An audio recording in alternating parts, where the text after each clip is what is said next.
aspect of right view, which is the understanding of the Four Noble Truths. And as I said, that is mostly, in the end, it's reserved for the Aryans, for the noble ones, the ones who have penetrated the Dhamma fully. But now we're going to move on to the more ordinary right view. Now there is a very close relationship between the noble right view of the Four Noble Truths and the ordinary right view. They're basically the same thing, but looking at it from a more profound and a less profound viewpoint. So this is and because this is for more ordinary people, for the non-Aryans, it means that this particular right view is very relevant, essentially for everybody, right? This is the thing where you can ask yourself whether you are in alignment with these things, and if not, whether you can maybe improve your practice, improve your viewpoint on these particular issues. So this gets very practical, very much something that all of us can benefit from, this particular right view. And this is taken from Majjhima Nikaya 41, the Brahmins of Sala, the Salayaka Sutta in the Pali. And this is just a tiny extract. This is the 10 courses of wholesome actions that are being explained here. The Dasa Kusala Kamapata is called in Pali here. And this is just a short summary of right view, and then we will go into the various aspects later on here. So this is how it is defined. He has right view, undistorted vision. Thus, there is what is given, and what is offered, and what is sacrificed. There is fruit and result of good and bad actions. There is this world and the other world. There is mother and father. There are beings who are reborn spontaneously. There are good and virtuous recluses and Brahmins in the world who have themselves realized by direct knowledge and declare this world and the other world. So that is right view, and perhaps it seems a little bit cryptic when you kind of read this. It's very short, right? It's kind of tiny little phrases are kind of thrown together in this way, and not very obvious perhaps what exactly is meant here. But the first point here is that he has right view, undistorted vision. Undistorted is what is it again in Pali? Aviparita or something like that. It means that your vision, basically, it is in accordance with the reality. It's not distorted. It's not different from how the world actually operates. Right? So you align your view with the world, with how the world works. So you don't act out of wrong view. That is basically the idea here. And then the first thing that comes up here, very interesting, the very first thing of right view is that there is what is given, what is offered, what is sacrificed. This is the very first thing. Or the first thing perhaps I should comment on, why does it say given, then offered, then sacrificed? Why does it talk about three things like that? Does it mean that there are three different things, or what is actually the meaning of this? And this is one of the things, kind of basic things of the Pali Suttas, because remember, this is oral literature, right? At the time in India when the Buddha was around, everything, any teaching was always oral literature. It was passed from generation to generation orally. And because it's oral, there are certain ways that oral literature is built up. And one of the ways it is built up is through repetition. Because repetition, if you have the same meaning, the same idea, phrased in different ways, right? It is much more likely that it will not get distorted because you have the same idea phrased in many different ways. It's like you're reinforcing a certain idea. And this is something you see throughout the suttas, this idea of repetition. So we don't have to read too much into these things. It doesn't mean that there are necessarily three different things. There is only one thing, and that is the idea of generosity that is talked about here. There's just three ways of talking about the idea of generosity. Anyway, that's the way I understand this, and because this is something you see throughout the suttas, in a sense. But then, generosity, the first factor of right view here, ordinary right view, is the idea that there is what is given. Right? What does that mean? There is what is given. And To understand that, you have to look at the kind of the overall feel for this right view, and a lot about the right view here is about karma and vipaka, the results of karma. It's also about this world and the other world, right? So the idea here, presumably what is meant by there is given, is that giving has effect, giving has force, giving is good karma, giving is important on the Noble Eightfold Path. That is what it means. It is in the framework of karma and in the framework of the idea of rebirth that you can understand what the idea of offering and giving actually means here. It is something very powerful, right? In fact, it is so powerful that it is singled out as one of the factors of right view. If you haven't got the idea that giving is important, that generosity matters, it means you are hindering your progress on the Noble Eightfold Path. That is how important it is, and that is why it is singled out in this way at the very beginning of the Noble Eightfold Path. Remember what I was saying yesterday, that these factors, they build on each other, right? So once you have the first factor in place, the second factor comes into being as a result of that, and it goes all the way to samma samadhi as a consequence. So for that reason, these basic things here are very important, because if you establish those in the right way, it means the path tends to work by itself. It just works through. So these things are therefore very important and essential things to recognize. So there is what is given. Giving, generosity, is one of the foundations of the Buddhist path. And not only do you see that here, but you see that there is another quite a common little paragraph, or whatever you want to call it, in the suttas that talks, which is often called the Anupubbakata, right? The gradual, how the path is spoken about of the Buddha, the gradual kind of talk where you bring the person through a series of statements until eventually they attain stream entry. And that too starts with dana, with generosity here. So you find that this generosity is often at the foundation level of the Buddhist path, and it is so important that here it is placed as part of right view. And as the practice matures, as your generosity becomes more powerful, then there comes a point when that generosity becomes so strong that, and this is kind of why it is so important. As you approach the jhanas, as you approach samadhi, as you approach the deep insight into stream entry and these things, it says you can only achieve these things if your generosity has been perfected. Right? You have to have this openness of the heart, this willingness to give to anybody, this incredible kind of feel, this want, this desire to be generous. And when you have that desire, and you feel this generosity inside of you, that is when samadhi becomes possible. If you haven't got that, if there's some kind of holding back, some kind of stinginess, a little bit of holding back in a certain area, wherever it might be, samadhi becomes impossible. So in a sense, we are, by doing generosity here, you are preparing yourself for having the ability to enter samadhi and the ability to also become a stream enter and get the deep insights on the path later on. So generosity is so important. I want to talk about generosity later on, probably spend one session just talking about generosity. It is important for monastics and lay people. Sometimes it's easy to think that generosity is a practice for lay people, and of course that there is that relationship between the Sangha and the lay Buddhists, which kind of makes that natural in a certain way. But also, as monastics, it's also we need to have that openness of the heart, that willingness to share, willingness to give, has to be part of our practice as well. Otherwise, the path is going to stop. Okay, so I'll come back to that later on. The second one then is there is fruit and result of good and bad actions. Right? There is karma. If you do bad, you have to reap the results. If you do good, you will reap the results of that.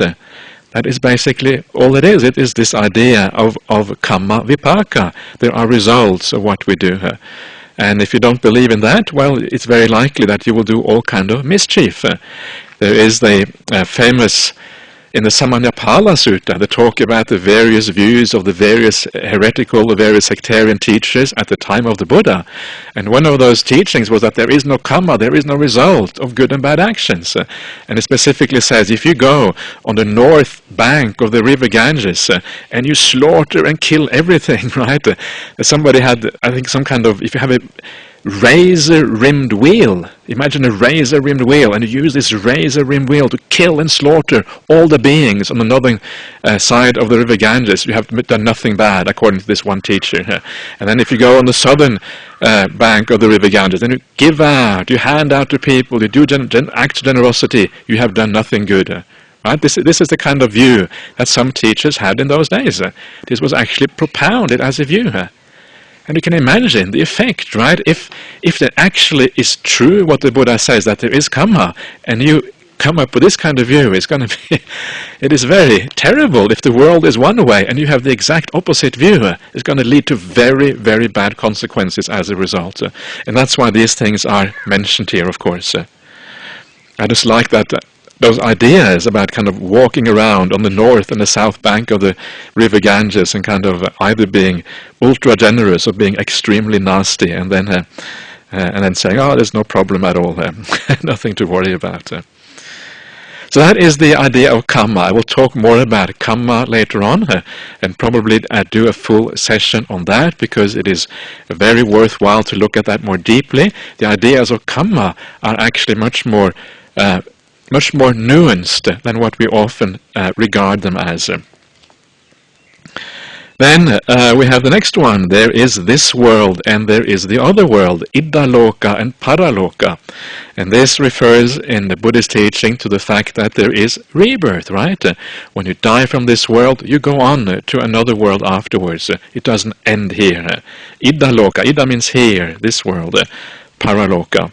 So the idea of rebirth too is absolutely central, and this is something I also will look at in a fair amount of detail later on. And because the point of this is his right view, so the point of this is really to get a feeling for these things, right? Remember, right view is not just about saying, yeah, I believe in rebirth, whatever. That's not going to take you very far. But what does it actually mean? What does it feel like? If there really is such a thing as rebirth, what does that feel like? You know, imagine that you actually see that there is life after life after life. How would you feel if you saw that? And of course the point is that the way the Buddha talks about that, when he talks about his own awakening experience, it has a tremendous impact. He's not the Buddha quite yet. He's getting very close to becoming the Buddha. Has a tremendous impact on him when he actually sees rebirth. It is so strong that becomes the spur to his awakening experience. So that is really, it should have a strong impact, and the more impact it has, the more we have understood what these ideas are about. Then the next one, there is mother and father. Right? There is mother and father. I remember reading this for many years, and reading, there is mother and father, and I thought, yes, of course, there's mother and father, and then I would just kind of move on to the next one, right? Without really thinking about it. Because it's so, yes, there is mother and father, but obviously, if it is here, it means something. It doesn't just mean that there is mother and father. Everybody knows that. It must mean something more. So what does it mean? And again, of course, the context here is karma and rebirth, the idea that there are results on good and bad actions. So when it says that there is mother and father, it means that our parents are very powerful fields, either for doing good or for doing bad. That is what the context suggests that this means. In fact, it is so important, again, that it is placed as part of right view. This is kind of the astonishing thing, that you find these things as part of right view. That's how important it is. In other words, if we don't do what we can for our parents, if we don't kind of maximize the opportunity for doing good in regard to our parents and avoiding bad things, then we are again slowing down the progress on the Noble Eightfold Path. This is how important it is. So these little things, right, which actually are very, very meaningful, come out here. And I will talk more about mother and father, idea of mother and father later on. But in a sense, it fits very well with the rest of the Buddha's teachings, because the Buddha says also that if you kill one of your parents, one of the antarayika dhammas, you have a very bad rebirth as a consequence of that. So there is many things in the suttas which suggest that the karma that we create in regard to our parents is very strong and very powerful. But I'll get back again to that later on. Then we have the next one. There are beings who are reborn spontaneously. And this is perhaps the only factor here which is a little bit difficult to understand why it is there. And in fact, if you look at the Chinese version of this little verse, this little paragraph, I think that is the only one which is missing from the Chinese. So again, if you do comparative studies and you look at the Chinese, compare it with the Pali, that is the one that is missing. So perhaps it is possible that this one is not as important since it is missing from the Chinese. But anyway, what does it mean? So because the idea here, because the context is karma and rebirth, I would say the meaning is that if you have spontaneously arisen beings, it means that you are expanding the scope for karma to ripen. Right? If you are in the human realm and you have a physical body, within the human realm, happiness and pleasure is defined within certain limits. Right? Once you go to the animal realm, you kind of expand on the suffering side a lot. So happiness and suffering has certain limits in the human realm. Once you add the animal realm, it expands a lot.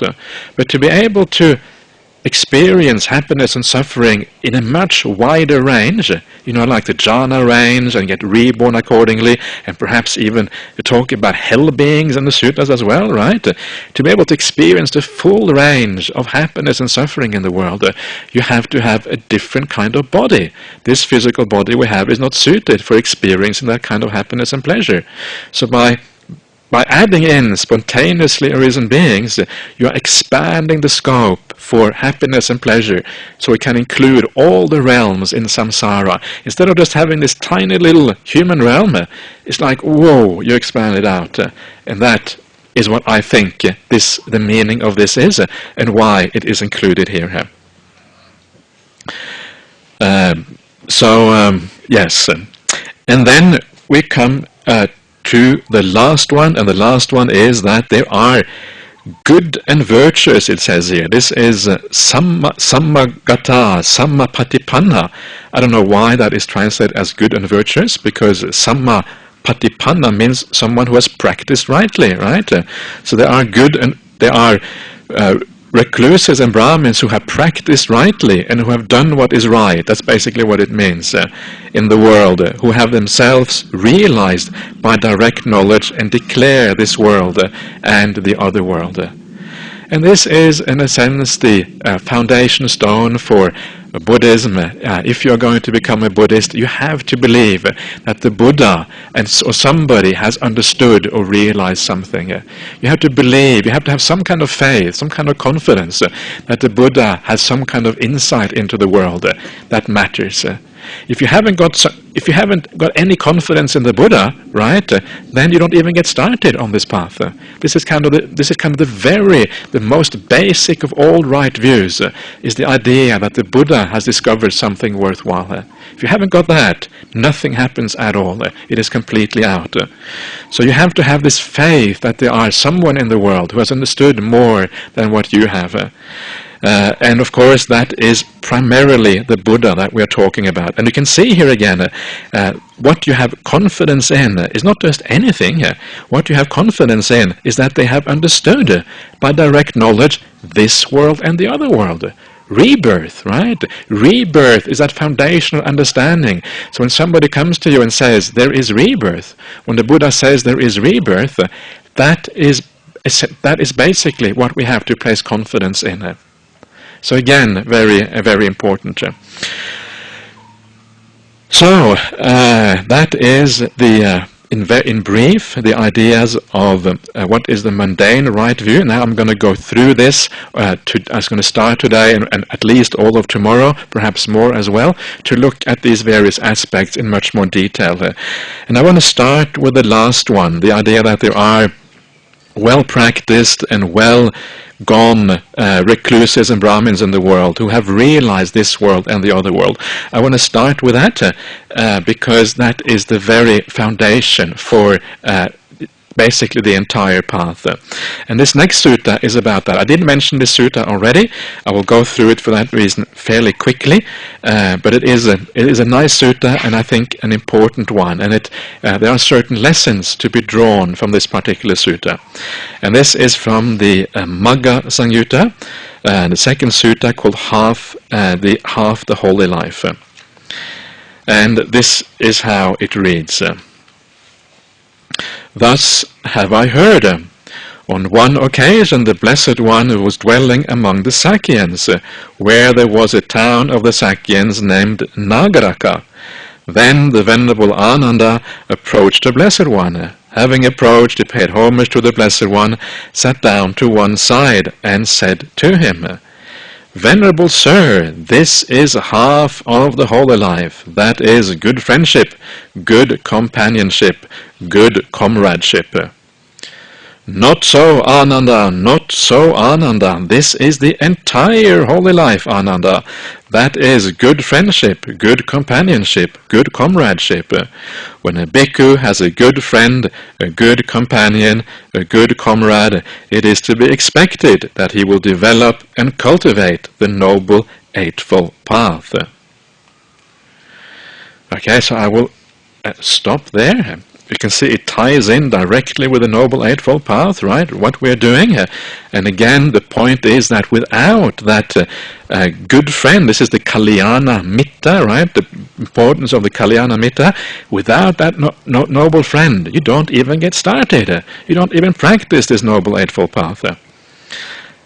Just as an aside, I like this translation here, the good friendship, good companionship, good comradeship, right? Comrade is like the word that they used in Eastern Europe, especially the Soviet Union, the comrades, right? It sounds like some kind of leftover from the communist area when you read this. I did ask Bhikkhu Bodhi about this. Maybe we can change this word comrade. It sounds a bit strange. But he said, I've looked through all the dictionaries. It's the only word I can find. Friend, companion, and comrade. So we have to use comrade. Okay, we use comrade. This is one of those things about translating, right? It's very, very interesting sometimes. Anyway, that's an aside. So this is a very famous, very well-known sutta, and it's something that I'm sure you have all heard of. I like to talk about this myself because it is so striking, right? And it took me a long time to understand this. I always thought 50%, I sort of agreed with Ananda, it makes sense, 50%, yeah, even 50% sounds like a lot, because there's so many other things to do, right? You have to do the virtue, you have to be generous, you have to have metta, you have to have compassion, you have to be wise, you have to have samadhi, you have to be peaceful, all of these things. So how can Kalyana Mitta be so important?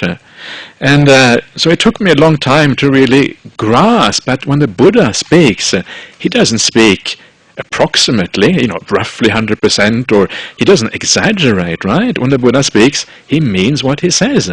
And he says that in other discourses, what I say, that is what I mean. I don't mince my words, I don't mess around.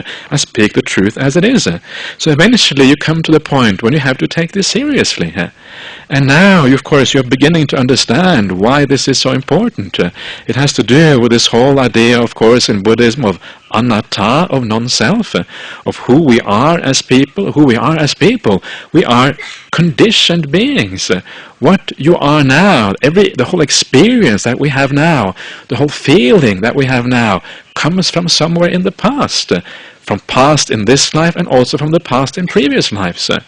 And because we are what we have become through conditioning. There is no rudder inside of us. There's nothing inside of us that gives us a clear guidance, that always guides us in the right direction. Like I was saying yesterday, delusion begets more delusion. From delusion comes more delusion. And it just keeps on going. There's nothing to stop that sequence of delusion perpetually reinventing itself. Unless something comes from the outside and says, wait a minute, you have misunderstood, this is to be seen differently, and that is the Kalyana Mitta. Nothing begins without that Kalyana Mitta, and that is why it is 100% of the holy life. Right? And yeah, I won't go into any more details about that now. It's probably enough because we looked at this a little bit before. But what I would say is that what the consequences of that is that it is very important that we choose our friends in the right way, right? And the Buddha says in this particular sutta, it comes a bit further down, the Buddha himself says that the number one Kalyanamitta is who? The Buddha, right? The Buddha is number one Kalyanamitta. What does that mean? It means that the suttas are the core teachings that we always have to come back to. That is the essence. It doesn't mean we can't listen to anybody else. If that was the case, I shouldn't be sitting here. I should just be reading the sutta straight out. I shouldn't be saying anything else. Of course, we can listen to other teachers. Teachers are able to elucidate certain points, are able to kind of point out certain things. But in the end, it is the teaching of the Buddha that is the gold standard. That is what we have to come back to. And that is why, another reason, there's so many reasons, right, why the Buddha's teaching is so important. This is another reason why they are so important. So come back to these teachings every time, and often we don't understand them fully. That's fine, then you move on and you come back to it later on. But finally, you get a feeling for what these teachings are all about. So, okay, and of course, if you have that good friend, if you have that Kalyanamitta, then you start developing and cultivating the Noble Eightfold Path, which these teachings I'm giving here now are all about. So this is how that happens. And how, Ananda, does a bhikkhu who has a good friend, a good companion, a good comrade develop and cultivate the Noble Eightfold Path? Here, Ananda, a bhikkhu develops right view, which is based upon seclusion, dispassion and cessation, maturing in release. He develops right intention, right speech, right action, right livelihood, right effort, right mindfulness, right samadhi, which is based upon seclusion, dispassion and cessation, maturing in release. It is in this way, Ananda, that a bhikkhu who has a good friend, a good companion, a good comrade, develops and cultivates the Noble Eightfold Path. So, that is there you have all the factors of the Noble Eightfold Path. And perhaps at this point the only thing I need to comment on is this idea of based upon seclusion, dispassion and cessation and maturing in release. This particular sequence is something that you see in a few different places in the suttas. It is similar to what you see at the end of the Anapanasati Sutta, for example. It's a similar kind of ideas that you see in several places. And so you build up the Noble Eightfold Path based on these things, right? What does that mean? Well, first of all, seclusion. Seclusion is of two kinds in Buddhism, Kaya Viveka and Chitta Viveka. And Kaya Viveka means that you withdraw, right? You go into the forest, you go to a peaceful place, and then you develop your meditation as a consequence. The Buddha very often, he will say to his monks, he will say, monks, meditate. There are these empty huts. There are these empty places. Go and meditate. Otherwise, you will regret it later on. Right? This is what he says to his monks. So, going to an empty place, like Kaya Viveka, is so important. And that is why the idea of forest monks has always been a very important part of Buddhism and the Buddhist teachings. Right, the idea of withdrawing from society, withdrawing from the villages, and withdrawing from the towns, getting away from sensual pleasures, getting away from the noise and the hustle and bustle of ordinary life. This is why, and it is right there, because seclusion matters on this practice of the Noble Eightfold Path. And the higher up on this path you go, especially when it comes to Sammasati and Sammasamadhi, seclusion becomes very important at that particular point. Right, and then from the Kaya Viveka comes the Chitta Viveka. First of all, you need to seclude yourself physically before it becomes possible to seclude yourself in the mind. And seclusion of the mind means basically the seclusion from the hindrances, getting away from the hindrances, getting away from these things that block, are obstacles to the mind. It is only when you withdraw from the world physically, withdraw from sensual pleasures, right, all the enticing things that you see around you in the cities, in the towns, it is only when you withdraw from that and you allow the mind to kind of dry out from the sensuality that it becomes possible to really develop the opposite of sensuality, which is samadhi. Samadhi is almost like the opposite of sensuality. So seclusion is the first one, kaya viveka, chitta viveka. And based on that, you get these things called dispassion and cessation. And I will look at that more later on. I'm not sure if dispassion is the right translation here. The Pali word is viraga. Viraga has two meanings in Pali. It can mean dispassion in certain contexts, but it can also mean fading away in other contexts. And I think perhaps fading away is the more appropriate translation here. This is what you see in the Anapanasati Sutta. It is based on fading away. Why is that? Because again, this is about how meditation practice works, right? Meditation practice is based on the fading away of the world. As you meditate, things start to fade away.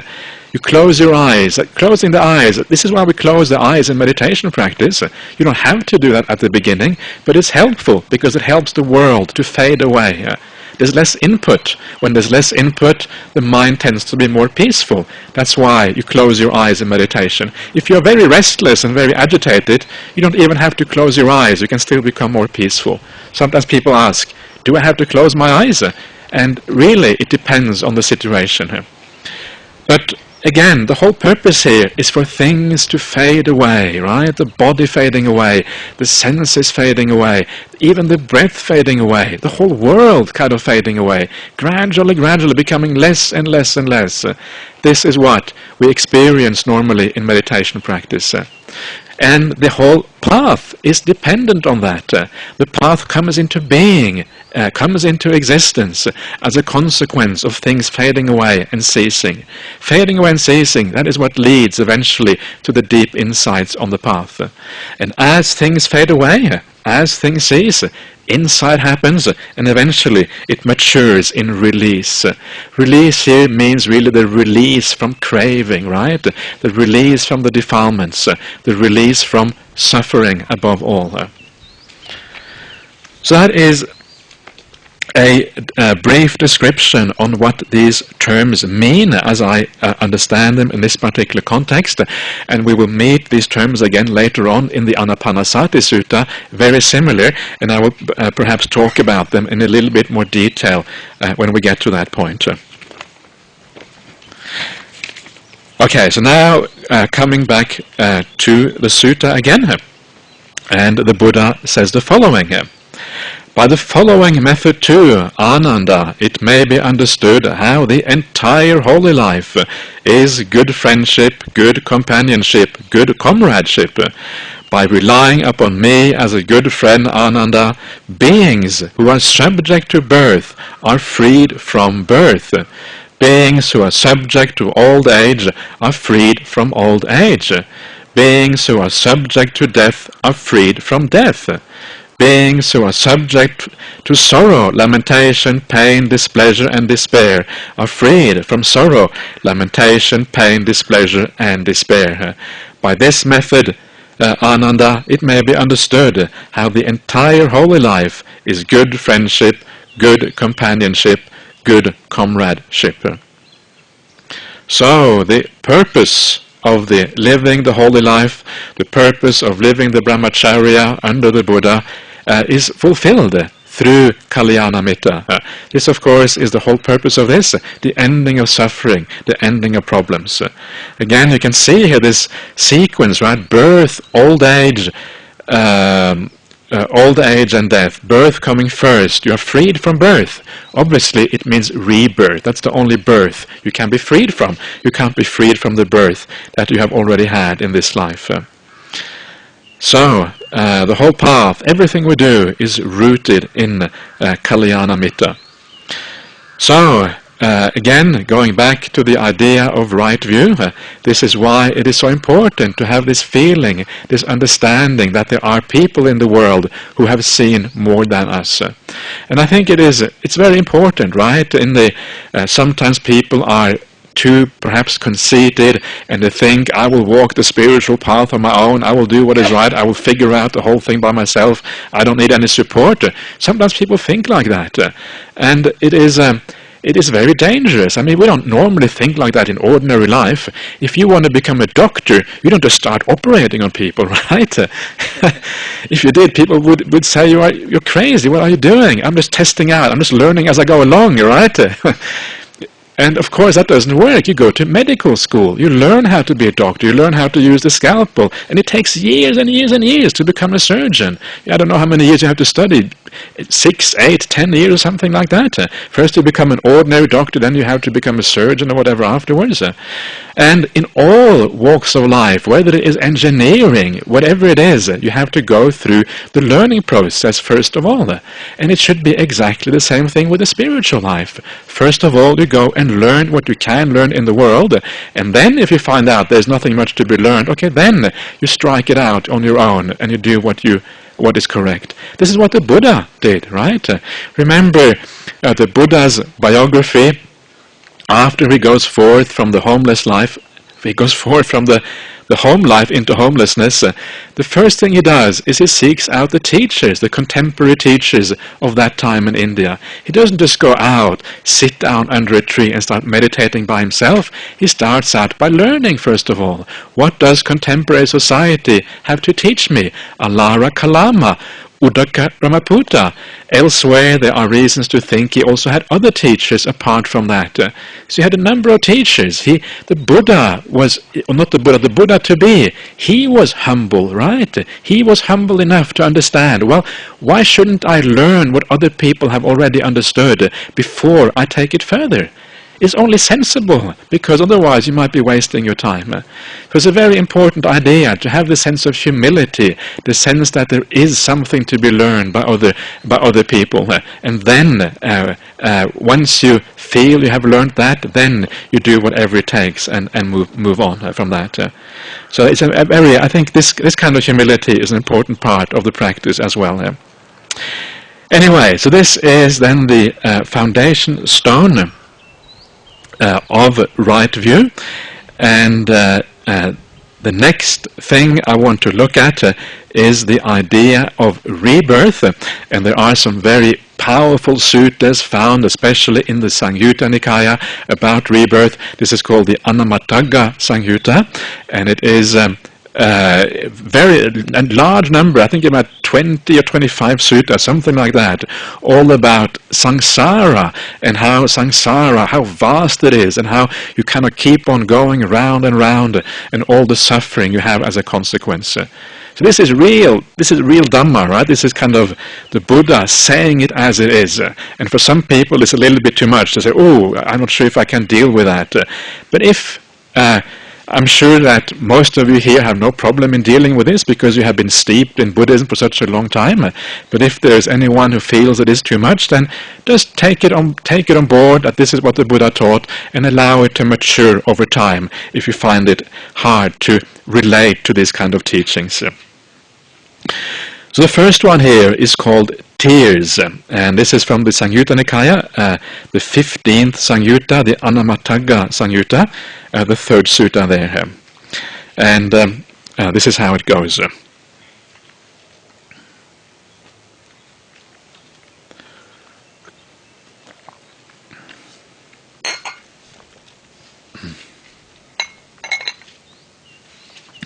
Okay, at Savatthi. Because this samsara is without discoverable beginning. The first point is not discerned of beings roaming and wandering on, hindered by ignorance and fettered by craving. What do you think, bhikkhus? Which is more, the stream of tears that you have shed as you roamed and wandered on through this long course, weeping and wailing because of being united with the disagreeable and separated from the agreeable, this, or the water of the four great oceans? As we understand the Dhamma taught by the Blessed One, Venerable Sir, the stream of tears that we have shed as we roamed and wandered through this long course, weeping and wailing because of being united with the disagreeable and separated from the agreeable, this alone is more than the water in the four great oceans. Good, bhikkhus. It is good that you understand the Dhamma taught by me in such a way. The stream of tears that you have shed is indeed, as you roamed and wandered through this long course, weeping and wailing because of being united with the disagreeable and separated from the agreeable, this alone is indeed more than the water in the four great oceans. For a long time, bhikkhus, you have experienced the death of a mother, as you have experienced this, weeping and wailing because of being united with the disagreeable and separated from the agreeable. The streams of tears that you have shed is more than the water in the four great oceans. For a long time, bhikkhus, you have experienced the death of a father, the death of a brother, the death of a sister, the death of a son, the death of a daughter, the loss of relatives, the loss of wealth, the loss through illness.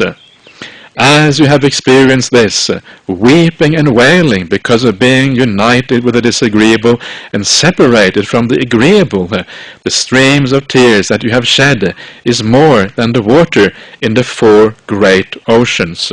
For what reasons? Because, bhikkhus, this samsara is without discoverable beginning. The first point is not discerned of beings, roaming and wandering on, hindered by ignorance and fettered by craving. It is enough to experience revulsion towards all formations, enough to become dispassionate towards them, enough to be liberated from them. Okay, so that is this sutta, and there are many more of this type of sutta in this particular collection in the Samyutta Nikaya.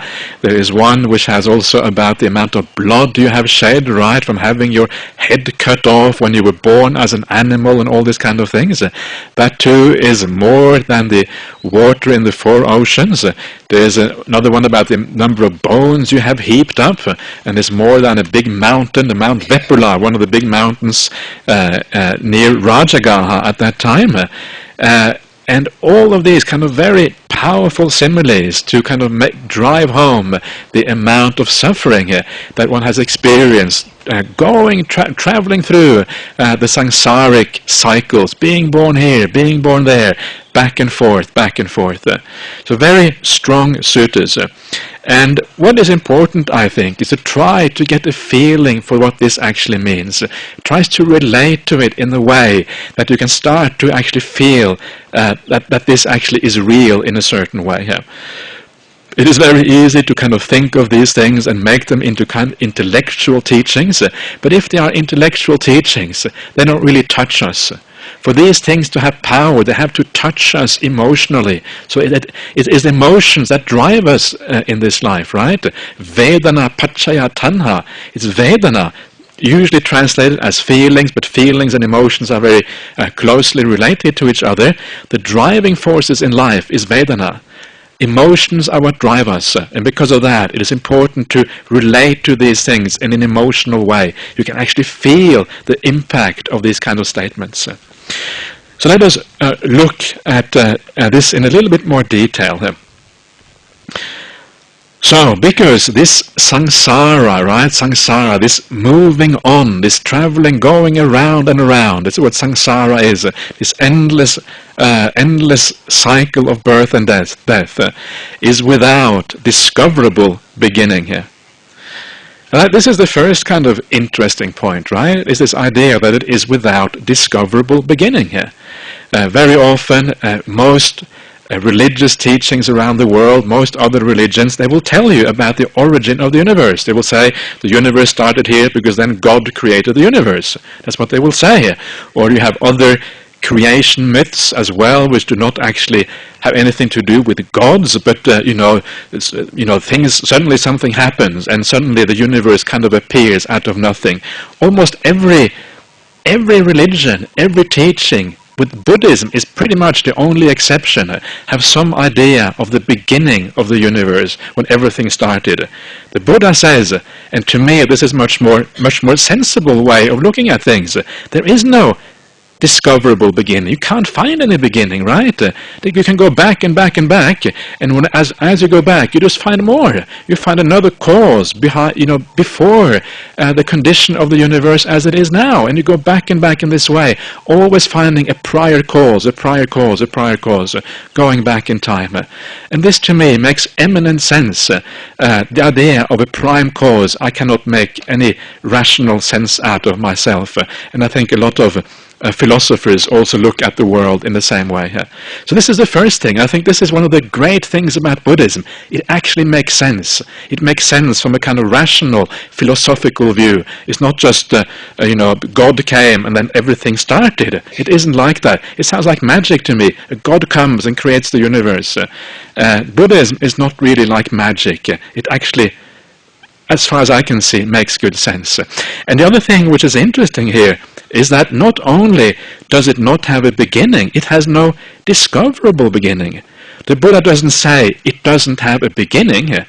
Why not? Well, presumably because the Buddha can only go back so far.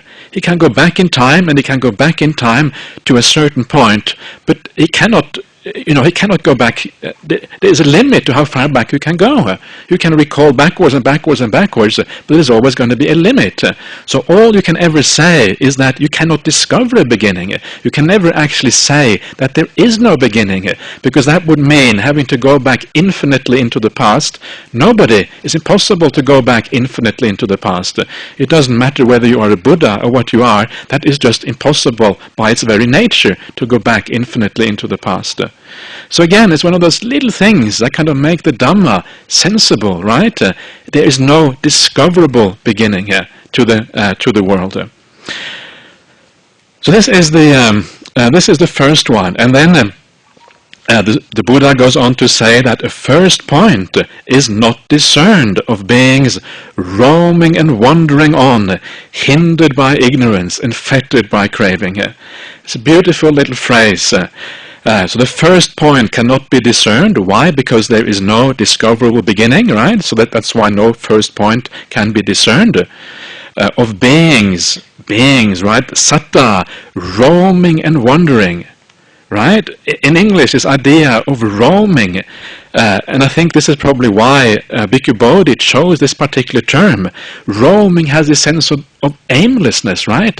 You're roaming around in the forest, means that you're not really going anywhere specific. You're just kind of randomly walking this way, walking that way. And this is what samsara is like. There's no point. There is no point to it, right? We're not actually going anywhere. We're just going back and forth, being reborn as a human, then spending a little bit of blissful time in the Devaloka, then becoming a dog. I have looked at the dogs here in Sri Lanka. Whoa, what a terrible life that would be, to be reborn as one of those dogs. Imagine that. What incredible suffering, right? You experience this incredible suffering. Eventually you come back to the human realm again. You get a bit of happiness. And it goes around and around. You're not going anywhere. It's just pointless, right? And this is the point I think the Buddha is making here. It's just going round and round and round, not going anywhere. And this is so different from how we often experience our life. We experience our lives as very purposeful.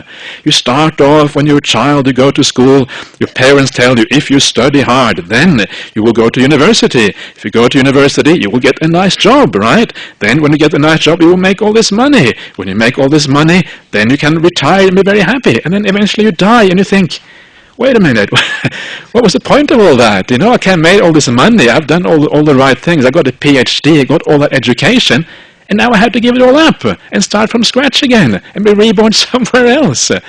Right? And that's when you start to see that you are actually it can feel so purposeful. I've been there, done that too. Everything feels so purposeful. But in the big picture of thing, it actually is completely pointless. You're just going round and around and around, doing the same thing again and again, roaming around without any sense of real direction. And this, I think, it comes out quite beautifully by the way it is translated here, roaming and wandering on. Hindered by ignorance, right? Ignorance hinders you. You cannot see, and because you cannot see, you cannot make the right decisions.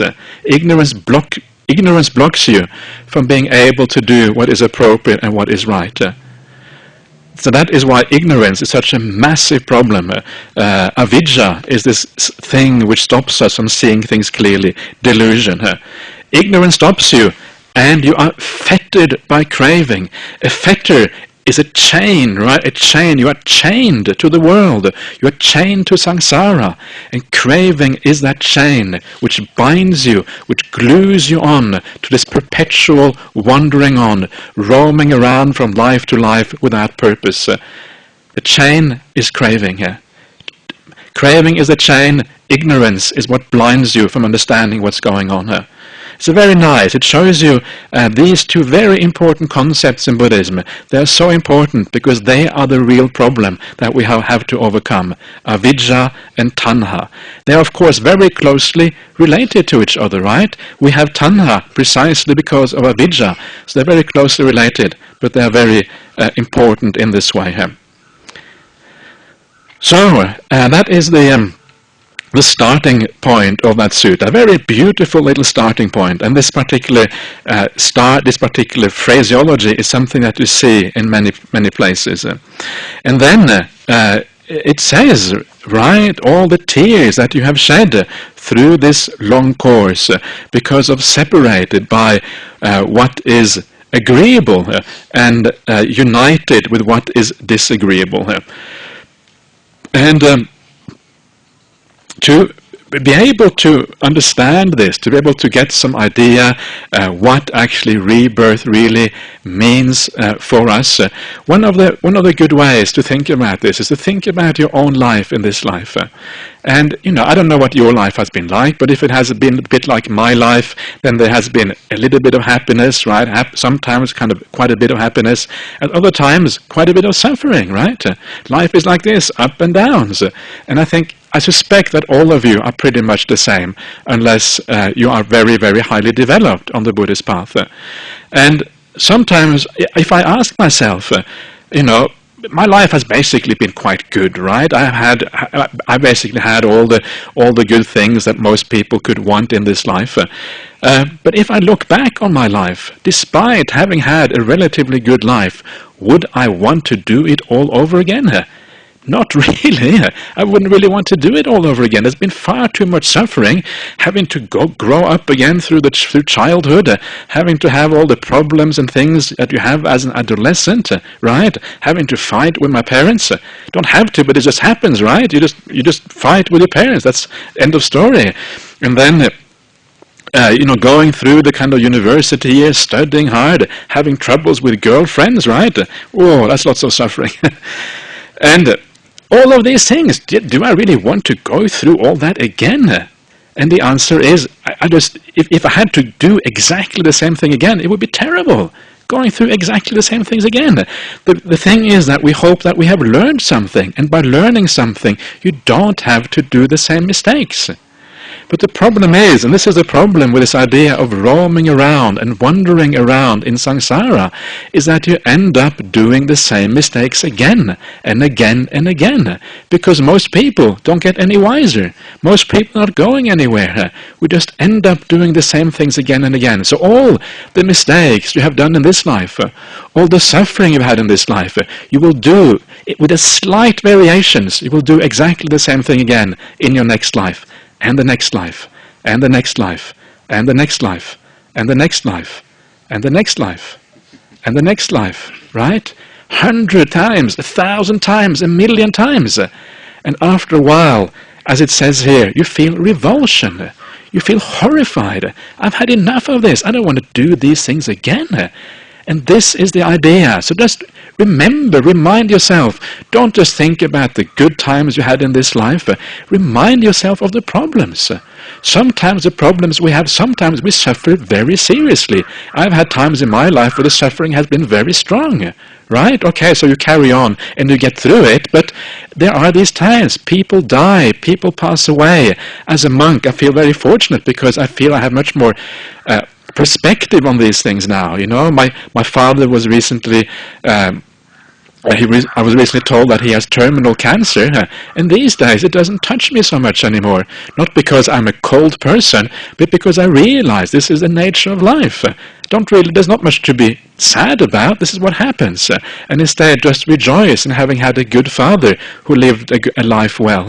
So I'm very glad about that. But remember, this is the nature of things. It will happen again and again and again. Remember the suffering you've had. Don't just remember the happy times. And then this becomes kind of starts to have an emotional impact on you. I really do not want to do these things again. Certainly not perpetually, endlessly into the future. And so this is really what this sutta is about, and that is why at the very end of the sutta, the Buddha says, because bhikkhus, this is what is going on. It is enough to experience revulsion towards all formation. Revulsion is the word nibbida in Pali, and it is translated many different ways. Some people like to translate it into English as disenchantment. But as you can see, disenchantment in English doesn't mean very much. It doesn't mean very strong emotions. Disenchantment means, oh yeah, I'm not interested in that anymore, right? But if you read the sutta, it's much more than disenchantment. It's the feeling of, oh, enough. I don't want this. It's a feeling of being repelled, right? Of being pushed off samsara. And that's why I think revulsion is not a very bad translation. Perhaps revulsion, repulsion, aversion, perhaps, all of these terms. It's a very strong emotion. It's not an emotion which is defiled. It's not the defilement of being angry or anything like that. But it's a powerful emotion of being turned away from something. That is what we are seeing here. So that is the meaning of nibbida as far as I can see, and there's also a few places in the suttas where that is very clear from the context. So you get repelled by all formations, sabbe sankhara, all formations. Formations, sankhara here means basically all phenomena, right? All constructed phenomena, all phenomena that have come into existence. And all phenomena that have come into existence basically is everything in the world. Everything in the world is a sankhara. Everything has been created and formed, and it comes into existence as a consequence of cause and conditions. So you get repulsion from everything. Don't have anything to do with this world anymore. All rebirth, all of that stuff, you want to have an end of it.